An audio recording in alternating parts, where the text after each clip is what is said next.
सबका अलग अलग तरीका होता है। कोई काम करके अच्छा रिजल्ट ला देता है और कोई मेहनत करने के बाद भी उस काम में अच्छा रिजल्ट नहीं ला पाता। ये सिर्फ डिपेंड करता है उसके काम करने के तरीके पे कि वो किस तरह से काम करता है और उसने काम करने में कौन सा प्रोसीजर अप्लाई किया। लेकिन मैं स्पेशली बात कर रहा हूँ फ्यूचर की होने वाले डॉक्टर्स की, और जो आप हो जिस वीडियो को देख रहे हो और समझ रहे हो। लेकिन मैं सिर्फ बात बताऊँ, चाहे कोई भी सपना हो या फिर कोई भी मंजिल हो, रास्ते सबके एक ही तरह से गुजरते हैं और वो रास्ता होता है मेहनत वाला।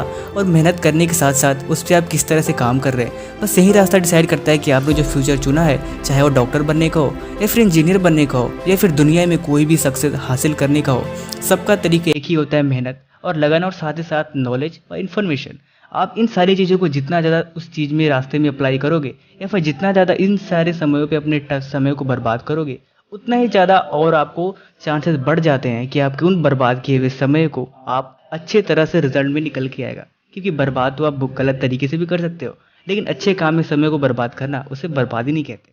लेकिन मैं स्पेशली बात करूँगा आज कुछ ऐसे पॉइंट की जो अगर आप अपने जाने अनजाने में इन गलतियों को करते हो तो आज से इन्हें अवॉइड करने की आदत डालनी चाहिए। क्योंकि सफलता के मार्ग में अगर आप बार बार आगे पीछे देखोगे या फिर गलतियां ही करोगे तो वहाँ पे पहुँचने के चांसेस बहुत कम हो जाएंगे। या फिर आप जो काम जल्दी कर सकते हो उसे इजीली और ज़्यादा लॉन्गली बढ़ा सकते हो और ये आपके लिए डिस्ट्रैक्शन खड़ा कर देगा। इसलिए लोगों से फालतू बातें बिल्कुल भी ना करें। मेरा मतलब ये है कि मैंने ज़्यादातर बच्चों को देखा है कि जब भी ग्रुप में होते हैं या फिर किसी के आसपास होते हैं तो फालतू की बातें वो बातें करते हैं असल में जिसका कोई मतलब ही नहीं है कि मुझे ये करना है, मैं ये बनना हो। फिर फालतू की बातें में ज़्यादा उनके मुँह से सुनाई देता है। लेकिन लोगों को उनको पता होना चाहिए कि लोग सुनना नहीं देखना पसंद करते हैं। इसलिए लोगों को एक्शन करके दिखाएं, काम करके दिखाएं, उन्हें बातें न सुनाएं। और दूसरी चीज़, एक बार में ज़्यादा काम करना ये आपकी सबसे बड़ी बेवकूफ़ी है। पढ़ते समय आप खाना नहीं खा सकते, या फिर टीवी देखते समय आप गेम नहीं खेल सकते, या फिर जब भी आप सांस ले रहे हो उस समय आप खाना को अपने अंदर नहीं ले सकते। मेरा मतलब सिर्फ इतना ही है कि एक बार में सिर्फ एक ही काम अपने ऊपर ले, क्योंकि एक बार से मल्टीपल काम करने की कोशिश करना सिर्फ और सिर्फ बेवकूफ़ी है और ये आपसे बिल्कुल इम्पॉसिबल है। अगर आप थोड़ा बहुत करने की कोशिश भी करते हो तो इसमें आपकी नुकसान है, क्योंकि आप जानते हैं अगर किसी चीज़ में आपको कंसंट्रेट नहीं है, आदमी का शरीर सिर्फ एक बार में एक ही काम को कर सकता है। इसलिए पढ़ने बैठे तो सिर्फ पढ़ाई करें, किसी और चीज़ को फोकस न करें और ना तो दिमाग में लाने की कोशिश करें।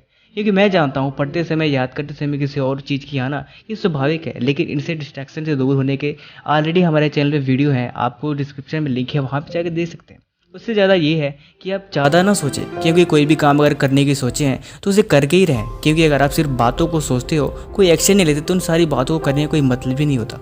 इसीलिए सोचने से ज़्यादा एक्शन पे ध्यान दो। थोड़ा ही प्लान बनाएं और हर काम करने से पहले एक छोटा सा प्लान बनाएं कि मुझे क्या करना है, कैसे करना है। क्योंकि बिना प्लान के कोई काम करना सिर्फ और सिर्फ एक नासमझी होती है और इस काम का कोई रिजल्ट उतना अच्छा नहीं आता। इसीलिए चाहे पढ़ने बैठना हो या फिर कोई ज़िंदगी का सफ़र तय करना हो, उसके पहले एक प्लानिंग छोटा सा जरूर तैयार करें कि मुझे आज क्या करना है, कैसे करना है। इसीलिए ये आपकी अच्छी हैबिट में सबसे हैबिट होगी। इसलिए ये 3 बातों को हमेशा याद रखें और पढ़ाई करते समय डिस्ट्रैक्शन से पहले आप हमेशा अपने गोल को क्लियर करके रखें कि मुझे आज क्या तैयारी करनी है, आज क्या पढ़ना है। क्योंकि आप जानते हैं एक एक पल बहुत इंपॉर्टेंट है, और अगर आप इसे बिल्कुल अगर पढ़ने बैठना ही है तो ढंग से पढ़ो ना, या फिर ढंग से पढ़ाई करनी नहीं तो करो ही मत। इसीलिए कहता हूँ कि हर एक काम को टारगेट करके सेट करके उसके पहले विचार करके दिमाग में फिर बैठा करो। ये आपके लिए बहुत अच्छी हैबिट होगी।